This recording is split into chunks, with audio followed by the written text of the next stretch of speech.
నేను YouTube journey start చేసిన first recipe ఏదైనా ఉందంటే గుత్తి వంకాయ కర్రీ. అందుకే నేను ఇంట్లో ఎప్పుడైనా గుత్తి వంకాయ కర్రీ చేశానంటే కంపల్సరీగా గుర్తొచ్చేది నా యూట్యూబ్ జర్నీ అనేది ఈ రెసిపీతోనే కదా స్టార్ట్ అయిందని. సో ఆల్మోస్ట్ నేను యూట్యూబ్ స్టార్ట్ చేసి 1 ఇయర్ అయిపోయింది. అయినప్పటికీ నాకు మానిటైజేషన్ అవ్వలేదు.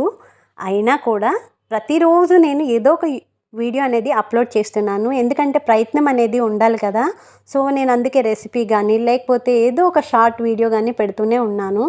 సో నేను బిఫోర్ మ్యారేజ్ అయితే ఎక్కువగా హాస్టల్లో స్టే చేశాను. ఎందుకంటే నేను వర్క్ చేశాను, ఐటీ దీంట్లో వర్క్ చేశాను. వర్క్ చేసినప్పుడు ఒక 8 ఇయర్స్ అనేది నేను ఎక్కువగా హాస్టల్లో స్టే చేశాను. బిఫోర్ మ్యారేజ్ ఒక 2 ఇయర్స్ ఉందంటే నేను రూమ్లో ఉండేదాన్ని.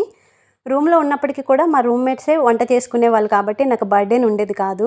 ఆఫ్టర్ మ్యారేజ్ కంపల్సరీగా మా హస్బెండ్ కోసం అనేది వంట చేయడం అనేది స్టార్ట్ చేశాను. అప్పటి నుంచి నాకు కుకింగ్ అంటే చాలా ఇష్టం. సో ఇది మీతో పంచుకోవాలని ఈరోజు ఈ వీడియోలో షేర్ చేస్తున్నాను.